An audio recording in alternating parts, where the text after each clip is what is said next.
Holy moly, you need to watch this ASAP. Nick Timiraos has spoken, and this could not come at a more important moment. So we're going to dive into that here in this video. We're also going to get into Dan Ives just raised his price target on Tesla stock. Is this important? What does this mean? Is maybe his price target still too low? We'll discuss all of that and much more in this video, as well as really what I expect next from our markets, because we're at a very weird point in time. Let's just be honest. I've been in markets for the last 8 years now, basically my teenage years until now. And most of the time, the markets are pretty easy to figure out. People say the markets are complicated, blah, blah, blah. If you've watched this channel for the last, couple of months, the markets themselves are pretty easy. It's pretty easy to tell when stocks are going to go up or down, generally speaking, as a trend. Give it a period of time. This time's a little bit different, a little bit harder to figure out what is coming next. But there is one thing we know for sure. Stocks do not go up in a straight line, so there will be downside. But how big will that downside be? We'll discuss it here in this video. UBS, some other Wall Street banks, well, they're starting to flip. So that's also very important. Hit that like button and subscribe to the channel if you guys are watching this video. If you guys care about your money, care about your futures, this is probably the best place to be. Honestly, I can't think of a better channel to watch each and every single day than this one. Hit that subscribe button as well as like the video. Let's get into it. Nick Timiraos just shared this about 1 hour ago. The November PCE price index is likely to show core inflation was very mild, between 0.0% and 0.1%, even though consensus is 0.2%, according to the forecasters who calculate this most carefully. That would be lower 12-month core PC inflation to 3.1% and 6-month annualized to 1.9%. That would be fantastic for stocks, and I would expect stocks to have a huge day, technically now, today. I mean, why am I even talking about this? Why is this something I'm making a video about right now? Nick Timiraos is widely seen, this is no shocker, as the Fed's mouthpiece. It's almost like he has Jerome Powell on standby and Powell just texts him, like, tell the markets this or send this message. And he does. And he's not afraid to, come out and say some pretty dramatic things like 0.0%, 0.1%. Most of Wall Street is not expecting that for PCE coming out tomorrow. But Nick Timiraos is. So we're probably just getting a heads up here that core PCE is going to come in probably around 0.1%. Now, as I put out in the last video, I also expect core PCE could come in at 0.1%. I said earlier, I think there's a greater chance we come in at 0.1% than 0.3%. In other words, I think it's a higher likelihood that we come in lower than the estimate than higher than the estimate. And that's going to be great news for stocks, especially that 6-month annualized at 1.9%.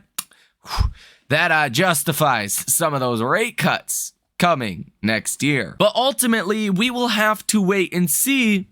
But if you're a bull in this market, well, you're probably given a gift here a little bit early. Santa Claus is coming to town for your portfolio. But how long does that actually last? Because stocks do not go up in a straight line, and we'll discuss that in just a minute. Tesla's price target was just raised to $350 at Wedbush by analyst Dan Ives. Dan Ives says, quote, based on our increasingly bullish view of further EV share gains and margin stabilization in 2024, we believe Tesla will reach a $1 trillion market cap despite growing skepticism by Wall Street. So according to my calculations, just so you're aware, for Tesla to hit a $1 trillion market cap, Tesla stock would have to trade around $305 per share. So that's really not too unrealistic. So $350 would put Tesla well over $1 trillion market cap.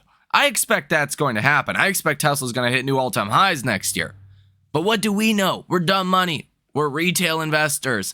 We just understand Tesla, I would say, better than Wall Street does. Even Dan Ives, I mean, I agree with him the most out of really anyone else, but let's be honest. If you watch this channel, you're more informed than Dan Ives. That's because Tesla is a very fluid business. Things change by the day. Catalysts, they come and they go. Some are really good, some are not so good, some are mediocre. We know certain catalysts are coming. $25,000 vehicle, FSD into the Chinese market. That could literally come any day now.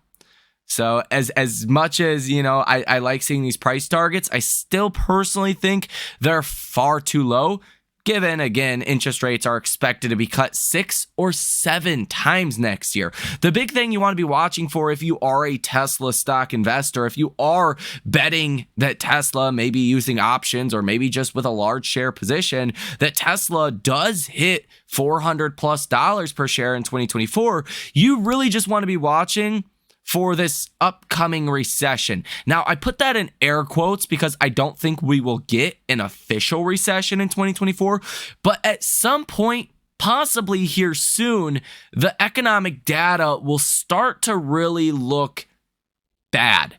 Now, most of the time, the actual crash because of a recession happens before a recession actually happens. So if we go into a technical recession, let's say in March, just throwing numbers out here or dates out here. Let's say March 1st, we enter into a recession.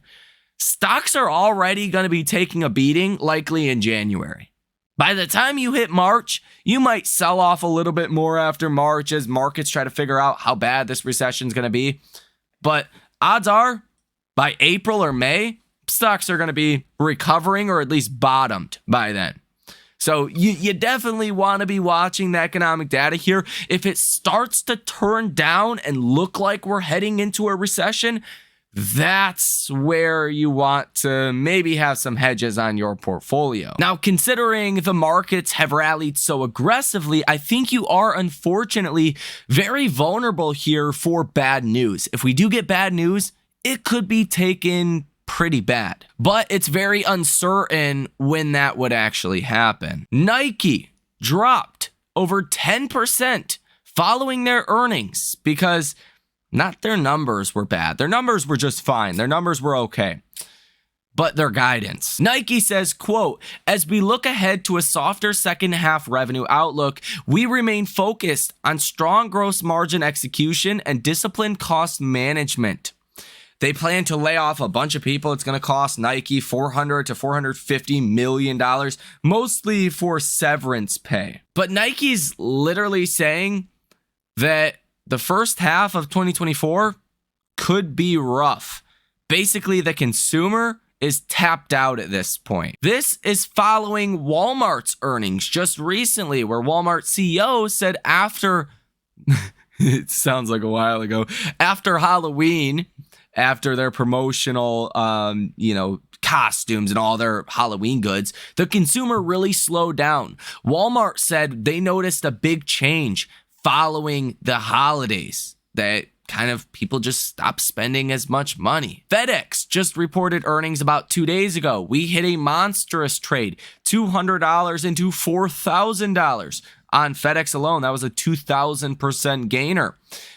FedEx said, yeah, things are not going that good. We expect better days in the second half of 2024, but for the next couple of quarters, it's not going to be pretty. These earnings calls, especially that we are getting now so late into Q4. I mean, Q4 is almost over with. These numbers are not for Q4 that we're getting. They're for Q3. Some of these earnings and these earnings reactions, Nike falling 10% is a pretty large move. FedEx falling 10+% is a pretty big historical move for those companies. It doesn't look good. So if you're looking at some of these earnings and earnings calls as forward-looking indicators, at some point in 2024, when we start to get some earnings, it's not going to be too pretty. So that is definitely something you should also keep on your radar. Now, this is pretty shocking because it's so far different from anything that we have heard recently. UBS says the S&P 500 could fall to as low as 410 on the SPY in the first half of 2024. They are calling this market a bull trap. Michael Reisner and Mark McKellar see high potential that the S&P 500 it's on its way to set an important tactical top and set up for a negative surprise into Q1. With a number of divergences in our indicator work, toppish trend momentum, our sentiment frame in outright contrarian territory, the too low volatility, and taking into account extreme oversold yields, we still think that the current breakout is the setup for a classic bull trap instead of believing in the start of a larger breakout campaign, the analyst wrote in a note. They go on to conclude here, check this out for yourself, it's from Walter Bloomberg if you want to read the whole thing and salivate over it if you are a bear.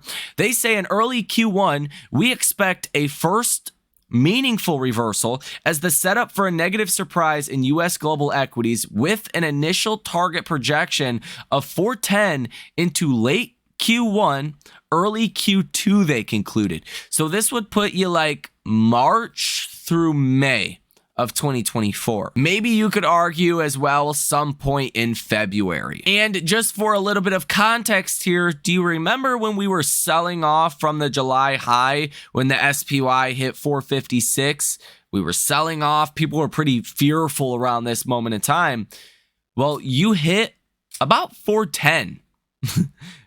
This was October 27th. You bottomed at 407, but you were around 410 at the lows. So that would take you all the way back to the almost Thanksgiving, but really October time period lows. That would be a drop of about 14% from here. Little bit more than just a correction, not quite a bear market. Something we also want to be watching very carefully or closely is the probabilities for Fed policy. Again, like I said in this video and other videos, rate cuts because inflation is falling and the economy is doing well, that's great. That's a soft landing. That's exactly what you want to see if you are in the markets right now and you're bullish. What you don't want to see is, forget inflation, throw inflation out. Inflation doesn't even matter at this point. What you don't want to see is the economy worsening and more rate cuts. Because who cares if you get more rate cuts if the economy's already heading into or in a recession? Now, I'll tell you right now, the markets are pricing in 6 rate cuts with 39.2% probabilities. The probability for 7 rate cuts is at 32.8%. So you're almost pricing in 7 rate cuts. For a little bit of context here, January 31st, the Fed's not going to do anything. There's a 18% chance the Fed will cut rates, 81.4% chance the Fed will pause. So nothing's going to happen January. Forget January. If we price in 7 rate cuts, that's going to be a rate cut at every Fed meeting in 2024. In March, in May, in June, July, September, November, and December. If you get some bad data here or there, you start to price in 8 or 9 rate cuts. 8 rate cuts, you're pricing in at least a 50 basis point rate cut at one of these meetings. If you price in 9 rate cuts, then you're pricing in 250 basis point rate cuts at 2 meetings. That would not be great. So you're kind of right now like borderline. Are we pricing in a soft landing in the bond market with rate cuts? Are we starting to price in Fed cutting rates because economy is getting bad? This is something I'm watching very closely. So I will keep you guys informed on how this changes. It changes minute by minute, second by second, day by day, week by week. I'll keep you guys informed. Hit that like button and subscribe to the channel if you found this video valuable or useful in some way, shape, or form. Let me know if I'm just clueless down below in the comment section. Some of you guys love to do that, and that's fine because, I mean, sometimes I'm right, sometimes I'm wrong. We all are. Let me know what you think down below in the comment section. Thank you for watching. Enjoy the rest of your day, and I will see you in the next one.